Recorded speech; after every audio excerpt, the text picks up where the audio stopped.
नागपूरचा सिद्धेश वरणकर व अमोल वाकळे यांची आशियाई आर्म रेसलिंग व पॅरा आर्म रेसलिंग स्पर्धेसाठी निवड झाली असून ही स्पर्धा 3 मे 2025 दरम्यान दिल्ली इथे होणार आहे। या स्पर्धेत 25 पेक्षा जास्त आशियाई देशातील खेळाडू विविध गटात सहभागी होणार आहेत।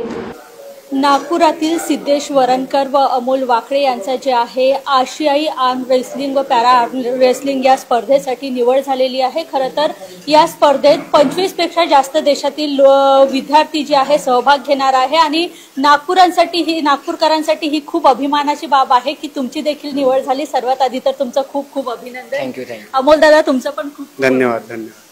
काय सांगाल कशा प्रकारची ही स्पर्धा होणार आहे, कुठे होणार आहे, कधी होणार आहे आणि तुमची निवड झाली?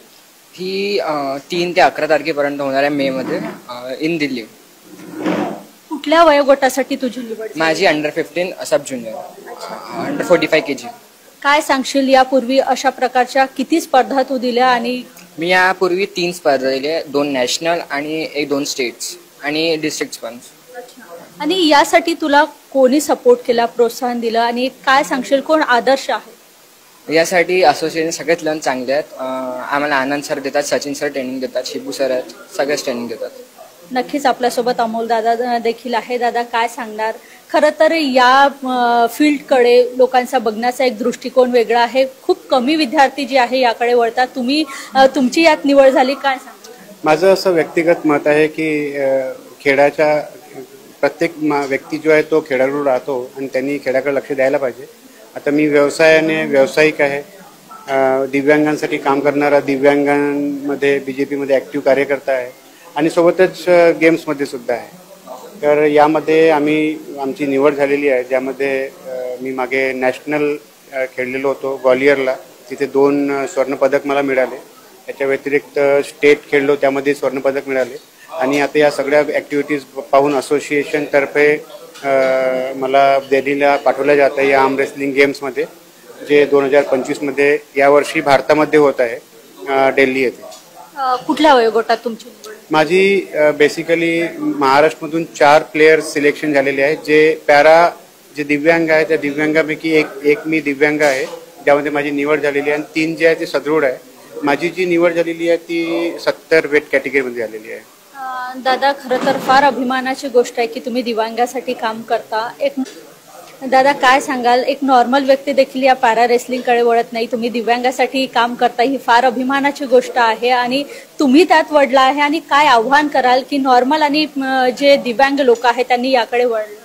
मला असं वाटतं की प्रत्येक व्यक्ती जो आहे तो जर मानसिकतेने स्ट्रॉंग आहे तर तो दिव्यांग नाही आहे। असे कितीतरी लोक आहेत जे स्वतःला कमजोर समजतात, जे सदृढ आहे। वास्तविकतेमध्ये ते जे दिव्यांग आहे ते हाताने किंवा पायाने किंवा शारीरिक दिव्यांग आहे, परंतु दिव्यांगत्व जे आहे ते मानसिक प्रकारे ठरले जाते। त्यामुळे दिव्यांग हा व्यक्ती हा समाजाचा एक अविभाज्य घटक आहे आणि तो खूप स्ट्रॉंग आहे। त्यामुळे त्याला स्कोप मिळायला पाहिजे आणि त्यांना एक कोणीतरी प्रेरणा राहते।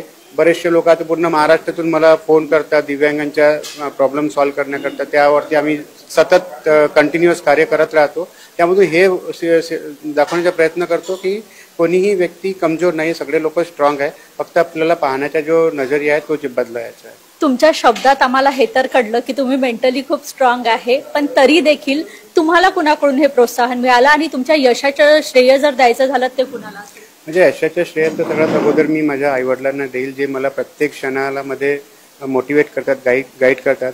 मागच्या आता 2 महिने झाले माझे वडील नाही आहे, 2 महिने अगोदर त्यांचं हे झालं, परंतु त्यांनी मला सांगितलं की आयुष्यामध्ये कधी हारायला नाही शिकवलं। म्हणजे दिव्यांग असतानाही ज्या चॅलेंजेस आम्हाला येतात लहानपणापासून, त्या सगळ्या चॅलेंजेसला कसं मात करायचं ते शिकवलेलं आहे।